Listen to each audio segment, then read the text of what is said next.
नमस्कार दोस्तों, स्वागत है मेरे YouTube चैनल पर। तो दोस्तों, आपका एक कमेंट आया था कि 1 to 5 में नियुक्ति है, लेकिन 1 to 5 और 6 to 8 दोनों में टेट पास हैं। क्या पारा शिक्षकों के लिए नए नियमावली में 6 to 8 का वेतन मिलेगा? दोस्तों, पारा शिक्षकों का अस्थायीकरण व वेतनमान का नियमावली तैयार हो रहा है, लेकिन उससे ये चीज़ नहीं है कि आपका नियुक्ति 1 to 5 में है और 6 to 8 का वेतन आपको मिले। उस नियमावली से क्या मतलब है? आपको पूर्व में ही जानकारी है कि पारा शिक्षकों को 2 कैटेगरी में बाँट दिया गया है, 1 to 5 और 6 to 8। यदि आपकी नियुक्ति 1 to 5 में हुई है, तो 1 to 5 का मानदेय आपको मिल रहा है और मिलेगा, ऐसा नियम बना हुआ था। और 6 to 8 में जिनकी नियुक्ति है, उनको 6 to 8 का मानदेय मिल रहा है। ये बात क्लियर है? दूसरी बात मैं क्लियर कर देना चाहता हूँ कि जब भी सरकारी नियम आते हैं, सरकारी शिक्षक की नियुक्ति नियमावली जब आती है, तो उसमें भी ये क्लियर है कि आप जिस कैटेगरी में बहाल होंगे, 1 to 5 में बहाल होंगे, तो 1 to 5 का वेतन मिलेगा और 6 to 8 में यदि बहाल होंगे, तो 6 to 8 का वेतन मिलेगा। हाँ, रह गई कि अगर आपकी बहाली 1 to 5 में हुई है और अगर आप योग्यता विस्तार करना चाहते हैं, तो योग्यता विस्तार कर सकते हैं। योग्यता विस्तार में रोक-टोक नहीं है। हाँ, यहाँ भी एक नियम है, योग्यता विस्तार करने के लिए आपको अपने अधिकारी से, जैसे बीओ हो जाते हैं, ठीक है?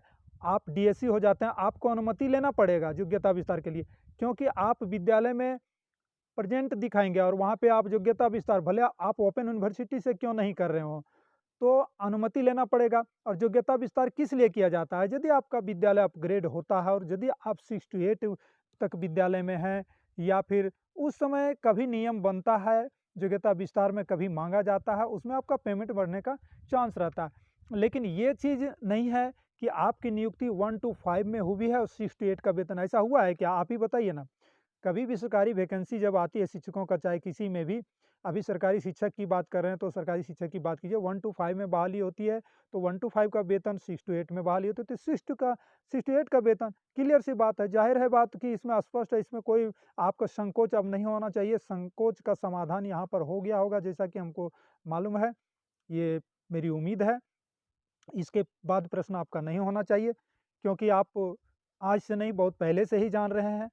चाहे पारा शिक्षकों का अस्थायीकरण नियमावली बने या उसमें जो भी हो, उससे हमको मतलब नहीं है। कैटेगरी कैटेगरी है। आप 1 to 5 में नियुक्त हैं, तो 1 to 5 में ही आपको मिलेगा। क्यों ना आप 1 to 5 और 6 to 8 दोनों का टेट पास है, उससे मतलब नहीं। हाँ, एक बात है कि यदि पारा शिक्षक हैं और यदि 1 to 5 में नियुक्ति है और 6 to 8 में यदि टेट पास हैं, तो यहाँ संभावना बनती है कि नए नियमावली में ये हो सकता है कि पारा शिक्षकों को हटाया नहीं जाएगा।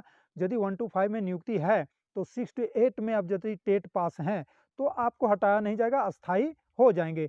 आकलन परीक्षा नहीं देनी होगी। यहाँ तक स्पष्ट मैं बोल सकता हूँ। इसके आगे मैं कुछ नहीं बोल सकता हूँ कि कैटेगरी सरकारी विभाग में बँटा हुआ है, तो जो नया नियमावली आएगा, उसमें भी आपका कैटेगरी बँटा रहेगा।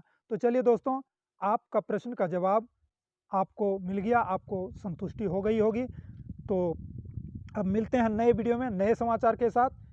तब तक के लिए धन्यवाद।